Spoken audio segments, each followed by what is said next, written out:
Hello, and thank you for tuning into the GSMC Sports Podcast brought to you by the GSMC Sports Network. I'm your host, TJ Mabarty. Before we get in the show today, please remember to like and follow. And if you have any live questions, be sure to use the link that is streaming across the bottom ticker. That is streamelements.com/GSMC Sports Network./tip.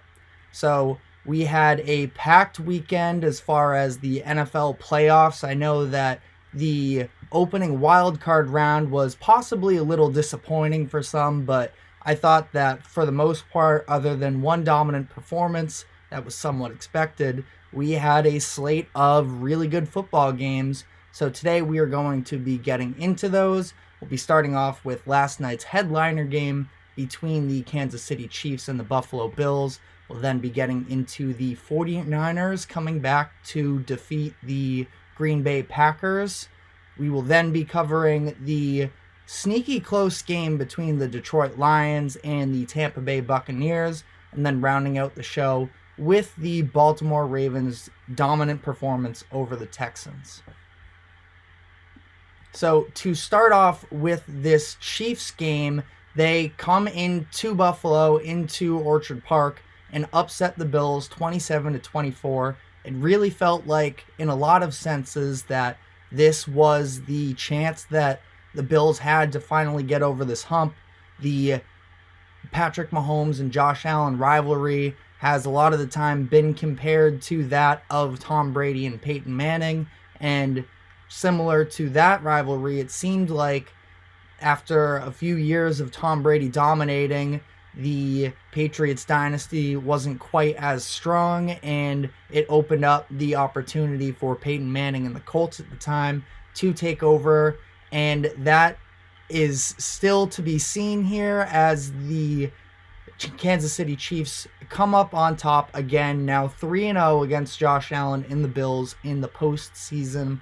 So diving into this game, as it says on the screen, 27-24. Both of the offenses were incredible to start this game. The offenses scored on the first 9 of 10 true drives through the third quarter. If you take out the Chiefs kneeling to end out the first half, and then it was the Chiefs driving 75 yards to score right at the beginning of the fourth quarter.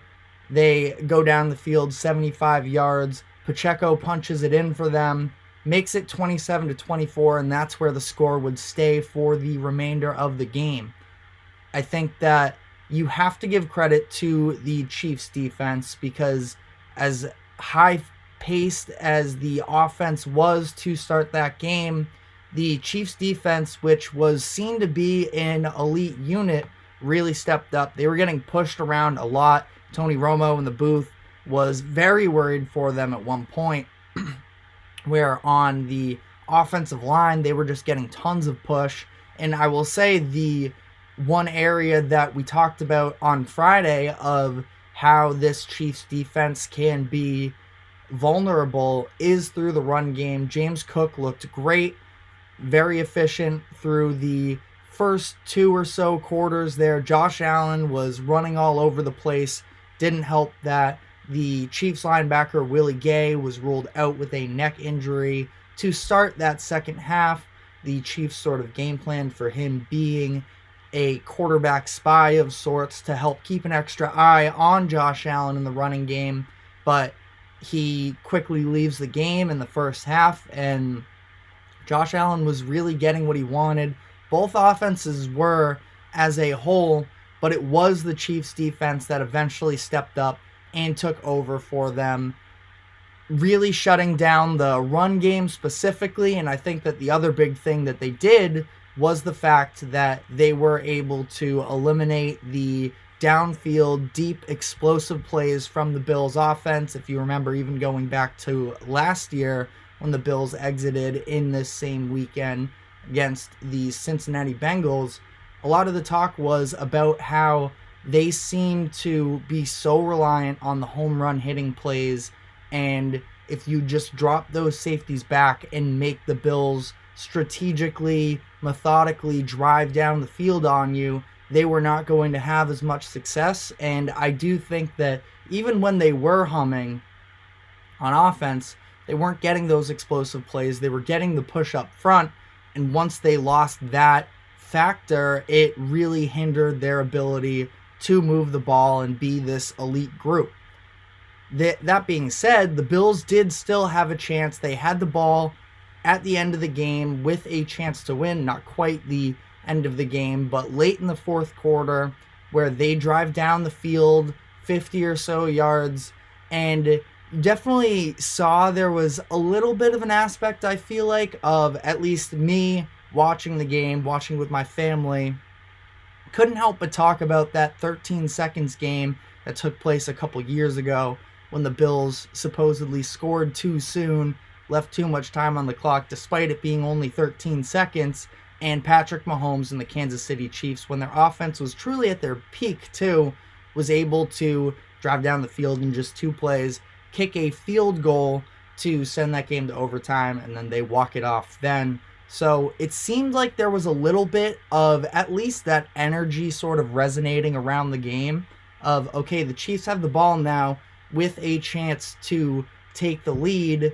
How are they going to manage this clock situation? Because they got the ball back with 8 or so minutes. Maybe it was a little less than that, but it was around that. It would have been asking a lot to sort of have it all, where at this point they are down by just 3 points. So yes, a field goal keeps them alive, but you don't really want to give the Chiefs any chance to get the ball back, whether you are tied or leading, with the threat of that playoff game a couple of years ago sort of coming back to haunt them once again.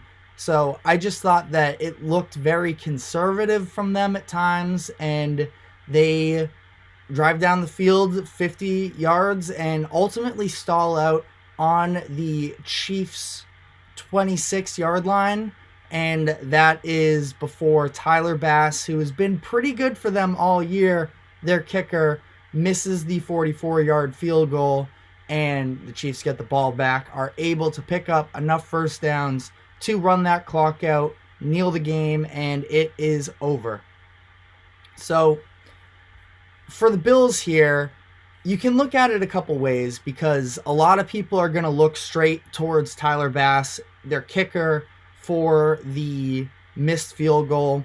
It's always really dirty, almost, the way that this plays out. He deleted his social media accounts because that's what happens, especially when you're positioned like a kicker, where the highs and the chances to be great are so few that when you make those mistakes, everybody sort of comes for your neck. It's a really dirty thing that goes on in sports, and that is the case. But really, it shouldn't have come down to a kick in the first place, in my opinion.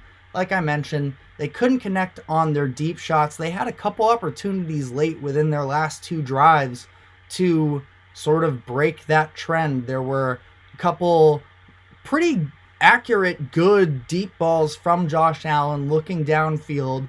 There was one for Trent Sherfield where he initially had it, but as he's going towards the ground, he just can't keep his arms and his hands under him, and so that falls incomplete. That was their second last drive. That was on 3rd down, so they end up having to punt that. And then the final drive, Josh Allen with an absolute missile downfield to Stephon Diggs, and definitely a difficult play when you're Diggs. Obviously, it's easy for us from the couch to just be sitting there and say, oh, well, how can you not catch that? It goes through his arms, but again, especially on such a deep play, yes, when you're Stephon Diggs and you have the reputation that you do, and not for nothing, you talk as much as you do, I think that he's actually been a lot better. Granted, the performance hasn't been there, hasn't had an 100-yard game since October, I believe it is, but he's sort of learned to control his emotions a little more, I feel like, during the course of the year, because Diggs was somebody that early in the year, there was some drama going on between him and the team, and I think even going back to Minnesota, there was a little bit of something, but he was able to reel it in, and it could have gotten messy the way that the Bills started the season.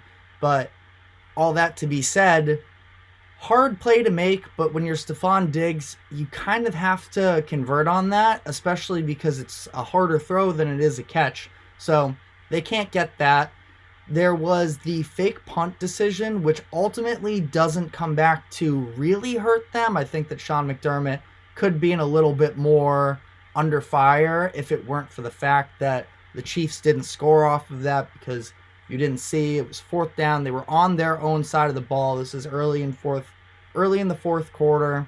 They try a fake punt run. Now Tony Romo seems pretty adamant that it was the right decision because the Chiefs only had 10 defenders on the field. And I think that I personally didn't agree with it. I don't know. I just feel like when you are, yes, your defense isn't really getting a ton done, but giving the Chiefs a short field is a terrible decision in my opinion. That being said, Mecole Hardman ends up fumbling out of bounds, so that doesn't come back to hurt them, sort of shields Sean McDermott for that decision, but that was definitely a risky one. And just their defense as a whole was never able to step up and take control of that game, whereas the Chiefs defense did, in my opinion. Now, they were dealing with tons of injuries going into the game itself, losing Bernard last week. They've been playing without Matt Milano and Tre'Davious White for a lot of the season, but they were just getting pushed around, allowed 7.7 yards per play. It's really hard to win playoff football games like that. So I guess ultimately when you look at this for the Bills, you do have to sort of feel bad for Josh Allen, because I thought that he did play really well throughout the game. Now, that being said, just because of the coming up short at the end of that game with a chance to take the lead and them not converting, I think that there are going to be questions around him, because that's what happens when you play quarterback in the NFL, is you have a lot of attention, either good or bad. You are blamed for just about everything. And there were a handful of cases this year where Josh Allen wasn't really great towards the end of games. There was that overtime game against the Eagles. I know that they won the regular season game against the Chiefs, but really, when you look at it, they got stalled in the red zone once again, just like they did prior in that week against the Eagles. And he got put under pressure, made some bad throws, some poor decisions, and I wouldn't fully put it on him like that. I don't think it's fully equivalent, but that is what's going to happen, again, when you are in that position of being a star quarterback on a playoff team.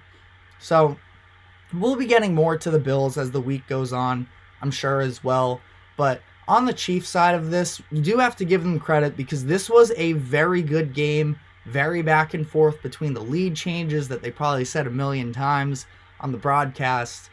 But their offense easily looks the best that they have all year. This is a group that we were really worrying about for a while, but they've seemed to somewhat round a corner here, where Travis Kelce, who was quiet for months, he's sort of come out of hibernation. He had 5 catches, 75 yards, and 2 touchdowns. Rashee Rice, we were talking about the receivers for a while, and they don't have that number one guy. I think Rashee Rice has been great. He didn't have the most outstanding numbers yesterday, but there are just certain things where he was getting involved in the red zone, had a nice screen catch that he brought down to easy Pacheco territory late in that game for the ultimately game-winning touchdown.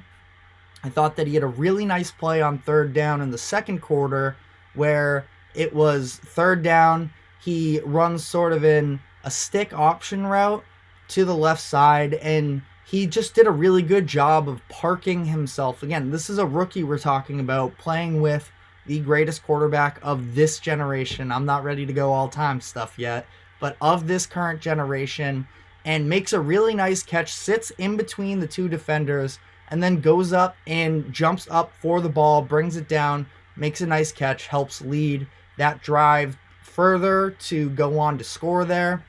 So I think that ultimately this Chiefs offense that we had a lot of questions with is finally starting to rear its head. Now it's going to have a very tough test next week against the Baltimore Ravens. So it's going to be taken to another level, but Mahomes wins his first true road playoff game, and the Chiefs continue to keep moving along. So that is it for the Chiefs-Bills talk. We will be back on the other side of this break talking about the other night game from this playoff game, another one of the big markets, the 49ers and the Packers. So we will be right back.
Welcome back to the GSMC Sports Podcast, brought to you by the GSMC Sports Network. We just recapped the Kansas City Chiefs win over the Buffalo Bills, and now moving on to another one of the really good playoff games of the weekend, the 49ers versus the Packers, where they were able to come back and put together a game-winning touchdown drive to steal that one from the Packers 24-21. And I say that they stole that one because in my opinion, I think that the Packers played better for the majority of the game realistically. I thought that on the 49ers side of this, losing Deebo Samuel early in that game obviously really hurt them. And I thought it was a really good point by Greg Olsen on the broadcast, talking about the fact that it is difficult when you are a playoff team that especially has a bye week. You are game planning for 2 weeks, and within the first set of plays, you lose your number one receiving threat after expecting him to be a big part of your offense. That is a very difficult thing to overcome. And it definitely looked like Brock Purdy was struggling to sort of come to terms with that. I thought he looked uncomfortable for the majority of the game. Started early in the first quarter with all of the conversation around whether or not he should be wearing the glove on his throwing hand. He started the game with them, but then took them off. I don't know if maybe he saw that almost early interception that he had and said, no, I'm good on this. I like Brock Purdy a lot. I'm about to say some negative things about him. I want to make it clear that I think that he's been put in, yes, a great situation as far as the talent around him, but he also has a lot of expectations surrounding him, and there's very little room for error when you play for a franchise like the San Francisco 49ers and so many eyes are on you. So, all of that being said, I didn't think Purdy was very good. If you actually look at his final stats from the game, they are solid enough. He was 23 for 39, 252 yards, 1 touchdown, and no interceptions. But I already sort of mentioned, I thought that he had a couple passes that could have been intercepted.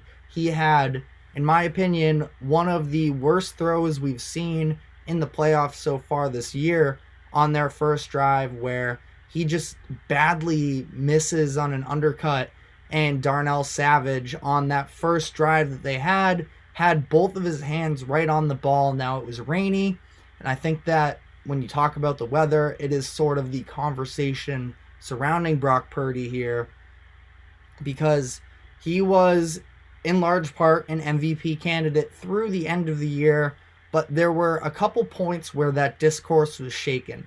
Now, the one that sort of put the grave in it, put the stamp on it to end those talks with Brock Purdy was the game against the 49ers later in the season, where on primetime football, they got demolished against the Ravens. That one really hurt them, hurt him specifically in terms of MVP talks.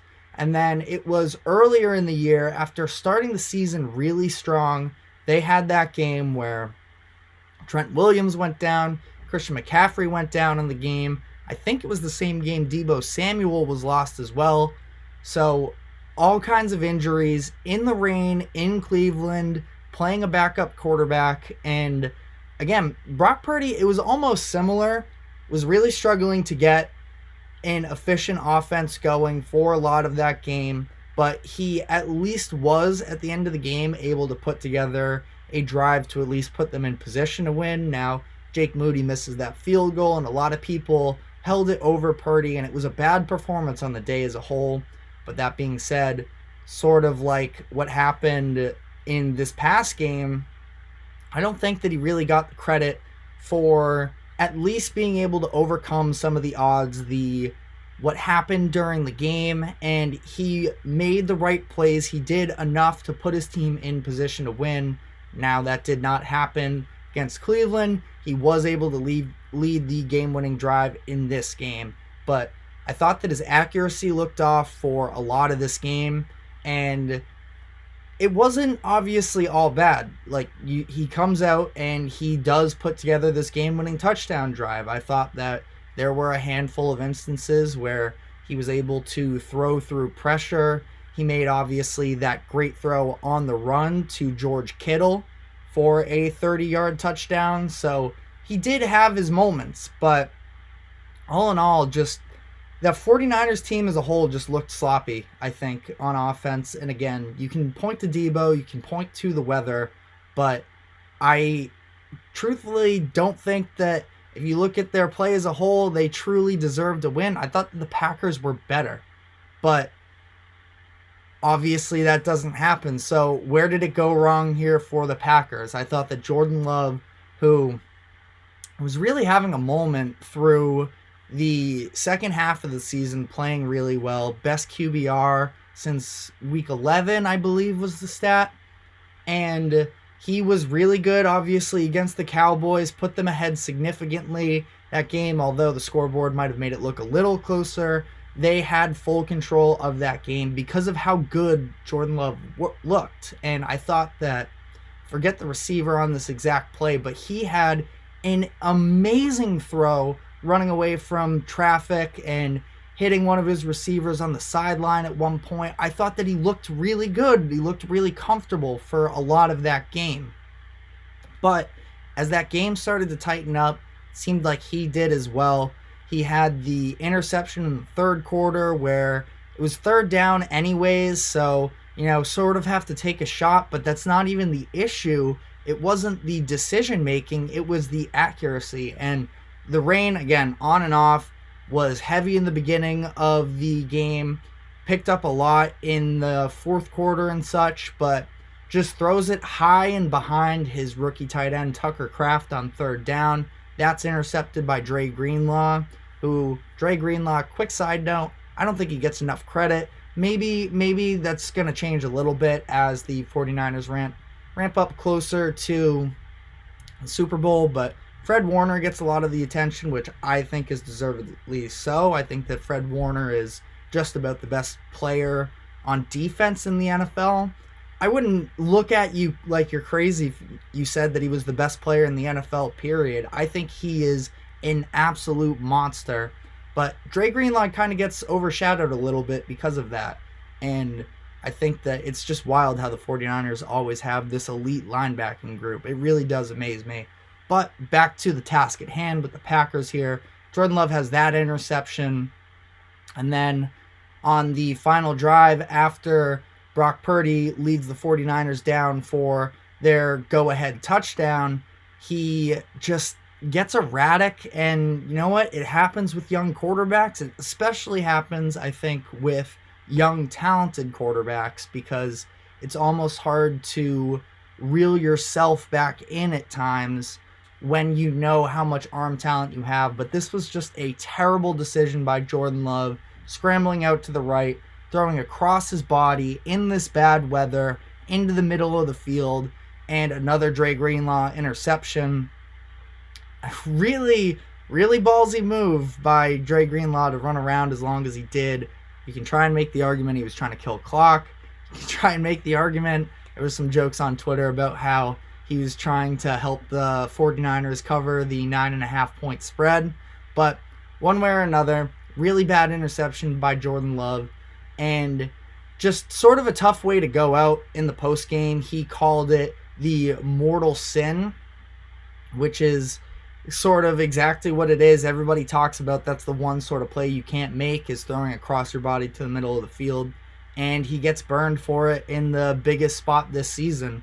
So it's a tough one. The Packers just left too many chances on the field.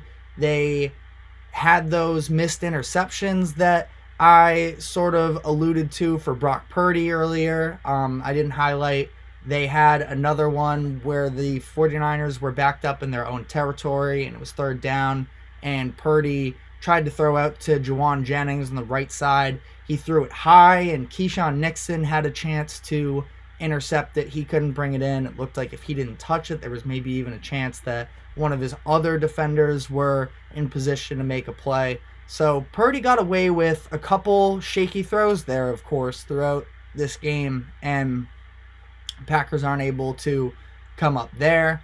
They had 0 touchdowns in their first 3 red zone appearances, and if you go back a little bit to the Lions-Rams game from Wild Card Weekend, that was what determined that game, was field goals versus touchdowns. It's a massive thing. I think that it was ultimately what sort of swung the game in the Chiefs' direction. I know that they fumbled out the back of the end zone that one play, but the Chiefs had been a bad red zone touchdown team for a lot of the year, and they were sort of able to amend that, at least in moments where they needed to, against the Bills last week. I was worried that was going to be why they fell short, as they couldn't get it done in the red zone. They could. That's me going back to the Chiefs game right now. But Packers struggled with that as well. And obviously then it comes down to another situation where you look at the kicker situation, and Anders Carlson, with a few minutes left in that game, he misses a 41-yard field goal that would have changed the dynamics of this game, because the 49ers touchdown would have been just to tie the game versus take the lead. You likely have Jordan Love not playing, so with his head on fire as much, knowing that instead of needing to make a play, you can at least, survive to overtime and such. So definitely changes the dynamic there, leaving points on the board for sure.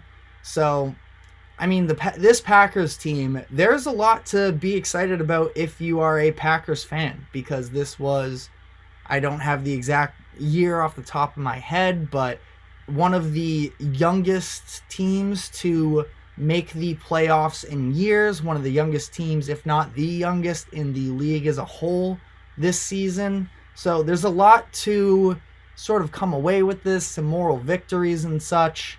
But I do feel like if you are a Packers fan sitting here this morning, there's probably a little bit of a sour taste in your mouth, knowing that you probably should have won that game. And, it's not like Super Bowl expectations were ever really on the table for this team, but I do think that there's got to be some sort of just groaning, this internal frustration about the opportunities that they left on the field, and that they are going to be sitting at home this weekend as opposed to going on to have the chance to spoil your division rival's big moment and actually advance to a Super Bowl the year after losing your generational quarterback talent in Aaron Rodgers. So that is the 49ers and Packers game. We will be back on the other side of the break talking about the Detroit Lions and their matchup with the Tampa Bay Buccaneers. So stay tuned.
Welcome back to the GSMC Sports Podcast, brought to you by the GSMC Sports Network. Remember, for any live questions that you may have, be sure to use the link at the bottom to get your questions in, to help donate. It helps us a lot. You can use the link streamelements.com/GSMC Sports Network /tip. So moving on here to our third segment in the third playoff game from this weekend, we have the Detroit Lions advancing to their first NFC Championship game since 1991. It's been a long time coming for these Lions, and sort of actually a little bit of an interesting dynamic. I think that America as a whole, we're all rooting for the Lions fans and the story of it all. Dan Campbell is an electric leader of men. I know that's a bit of a cliche, but it's true. Jared Goff having an awesome redemption arc. They have one of the most fun rookie classes to watch in some time that I have seen, between Jahmyr Gibbs, Sam Laporta, Jack Campbell, Brian Branch, those prior to on the defensive end. I think that they're a very fun team to watch. Now, there's a little bit of talking going on between the likes of CJ Gardner-Johnson, who has been a known trash talker for some time. There was a little bit of after the whistle type stuff in their last game against the Buccaneers that was a little bit questionable in my opinion. I still think that for the storyline as a whole, I'm all for it, but there is a slight level of, kind of seems like some players on that team need to be humbled a little bit. But obviously at this point in the game, I'm a Patriots fan.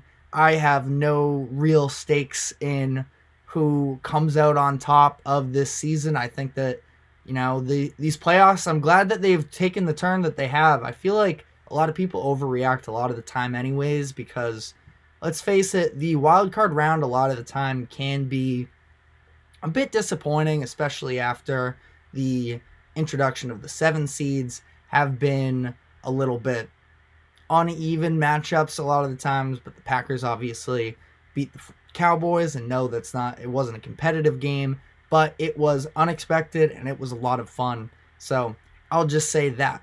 But this Lions versus Buccaneers game, I think that it is a really great story, as I sort of alluded to with the Lions. Now, I think that they weren't getting quite as much respect as they probably earned during the regular season.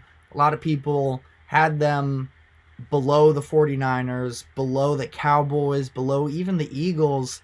And I can understand why, because you see that logo. I feel like I'm a little bit of a sucker for it sometimes. Seeing the logo and just not really trusting it to come up in big moments. That's why I didn't like the Cowboys this year. And it happened. So I can see that, it's Jared Goff, who has been very good for his tenure here in Detroit, but he definitely had a little bit of a stretch during the regular season where he wasn't great. He was turning the ball over. The offense was starting slow, and especially with this defense that they have. Now, I mentioned some key players. There's Aleem McNeil on the front line. I really like Derek Barnes as a linebacker. I think that they have some individual guys. Aiden Hutchinson, I didn't even mention. He was a monster in this Buccaneers game, but also in part due to the Buccaneers sort of hurting themselves, which we will get into. The secondary really hasn't been great for them all year, and they've been struggling to get stops. And sort of as a result, it's like, okay, if their offense is not going to carry them, how are they supposed to win games? And that was almost the case in this past week. I thought that both offenses started a little bit slower than maybe we were expecting, but the Lions were able to get it together. Now, I do think a lot of this game was in part the Buccaneers sort of not stepping up enough. I thought that it's not that they were outmanned on the front line, but the lack of communication. I mean, the Lions had free runners coming for Baker Mayfield all day. I thought Baker was pretty great for the majority of it. I know that it's also very easy, sort of like we talked about with Jordan Love, but even less so. It's easy to point at somebody with the interception in the crucial time and say that he wasn't great. And you can look at the box score and simply just look at, oh, well, everybody throws against the Lions. No, Baker Mayfield had very little help. The front seven of Detroit was all over him for the majority of the day. I thought he did an incredible job of running away from pressure, still being able to make big-time throws on the run in the face of defenders. I thought he was very good.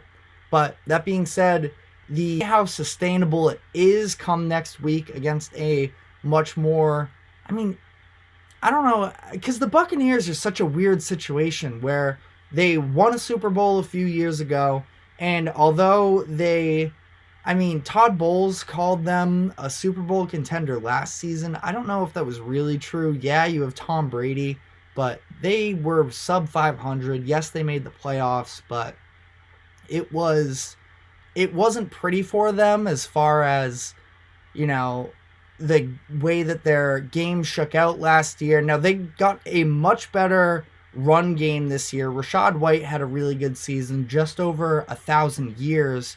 So I think that ultimately when you look at this team versus last year, I know it's easy to sort of make the comparisons between Baker this season and Tom Brady last season. I don't think it's fully true. But on that note, going to our comment section here, whether or not Baker will get a contract next year, I think he will. I think that the Buccaneers and him should have mutual interest for bringing this back. Now, there's a little bit of a question of, was this just sort of magic in a bottle? But you look at that division, it's still wide open. And I think that, yes, they don't really seem like they have plans to bring back Mike Evans as of now. He's an upcoming free agent, so it's going to be interesting there, but they still have Chris Godwin. I thought that Baker developed a really good relationship with a couple things. Again, I know that his offensive line didn't really do him many favors in the playoff game, but there's just, I don't know, maybe I'm like too full of the storylines and everything, but it seems like he and his offensive line got along really well.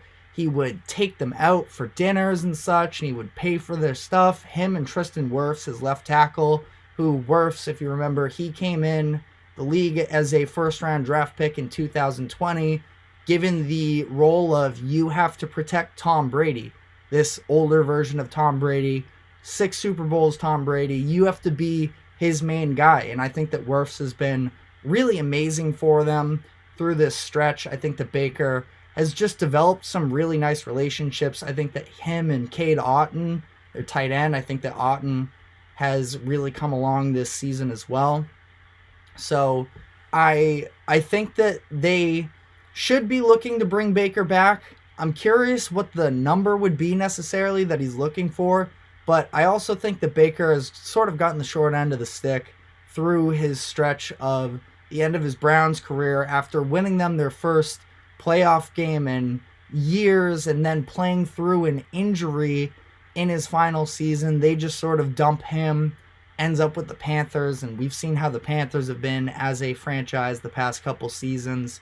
He has seemed to rejuvenate a little bit, and I easily think he can be a top 16 quarterback in the league, and I would not be in any rush if I'm the Buccaneers to send him on his way. Again, that exact number maybe makes things more complicated, but I think it's in their best interest.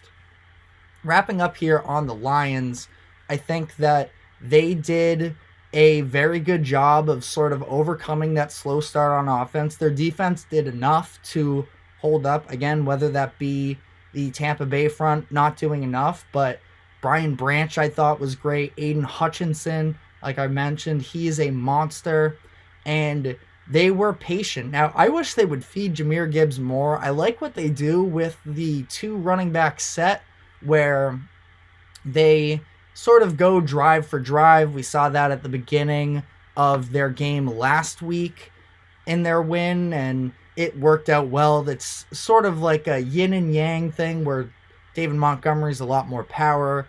Gibbs has the speed, but I thought Gibbs was phenomenal. Only 9 carries, but 74 yards, touchdown.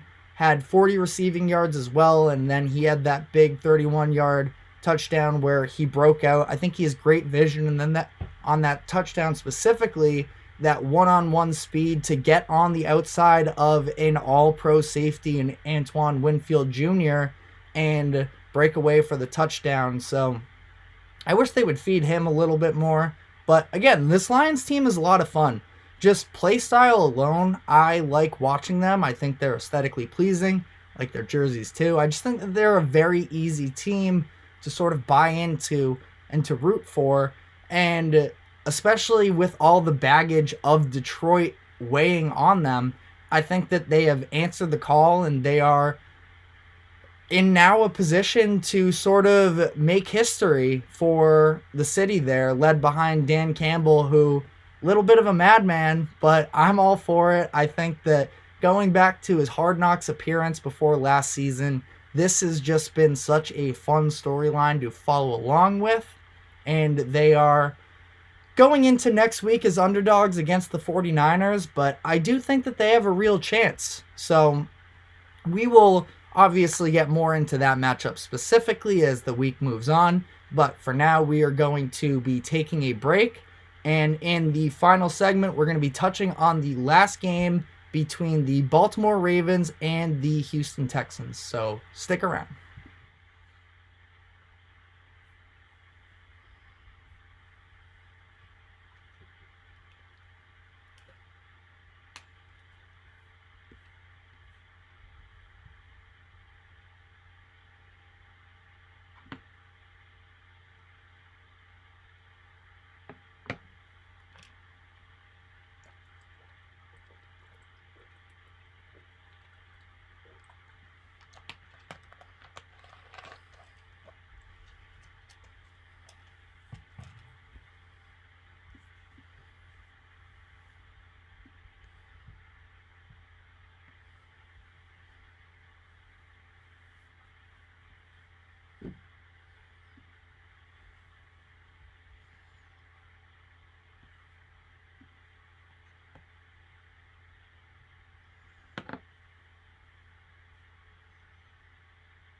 Hello and welcome back to the GSMC Sports Podcast, brought to you by the GSMC Sports Network. I'm your host, TJ Mabardi. Going into our final segment here between the Baltimore Ravens and the Houston Texans. Remember to get your questions in the stream, and feel free to use the link streamelements.com/GSMC Sports Network./tip to help prioritize your question and leave tips. It helps us out a lot. And be sure to like and follow the show as well. So moving into this last segment here, the Baltimore Ravens with just a dominant game against the Houston Texans this week. And this is a real scary Super Bowl contender, in my opinion. I think that they've been on an incredible run down the stretch of the year, and they have answered the call every single time. They've had a few really huge statement wins, and I feel like they've gotten their love at times, of course, but I think that there's also been this question surrounding them the whole time. Let's see Lamar do it down the stretch of the year and in the playoffs. Fair or not, that's sort of been with them due to the fact that Lamar Jackson in his first couple seasons was a little disappointing in the playoffs. They, of course, get upset by the Titans a couple years ago when the Titans were really the underdog story, and then the Titans came out in the AFC Championship game and really didn't ever look too much of a threat to, I believe it was when they were playing the Chiefs. And we just sort of questioned the Lamar Jackson-led offense. And here's the thing is I do think that's fair, because if you look at Lamar Jackson the last time he was in the playoffs versus right now, I think there's a tremendous difference in his ability. I think he has developed so much as a passer since then, and nobody really gives that perspective when talking about, oh, he has these playoff problems. Well, he missed the second half of back-to-back seasons going into this year.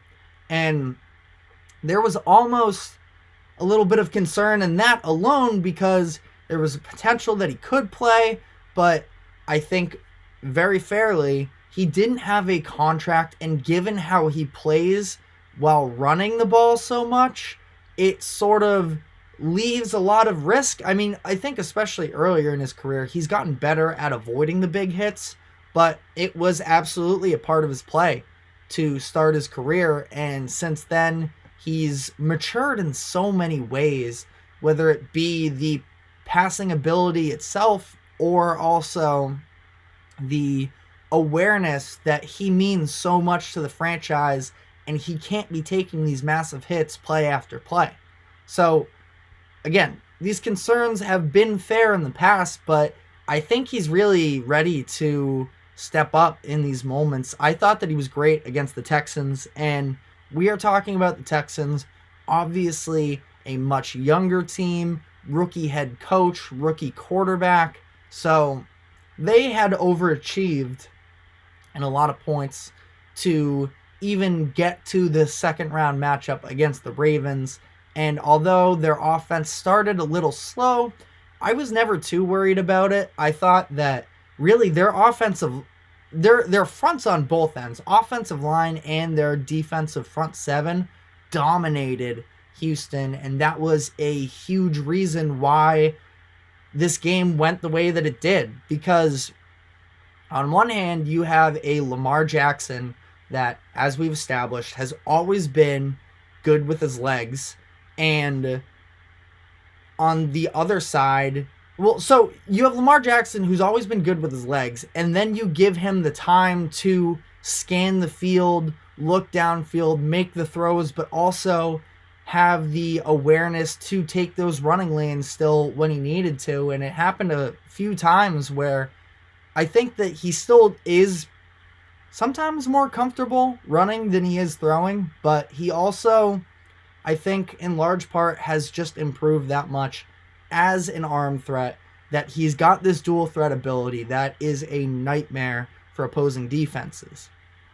On the other end, I had the Ravens defense as the number one offense or defense remaining in the playoffs going into last weekend. Now, again, very young team with the Houston Texans. Next week, they're going to be going up against Patrick Mahomes and the Chiefs. It's going to be a different level of a test, of course, but they absolutely showed up. I mean, there was no sense of a running game from the Texans all day.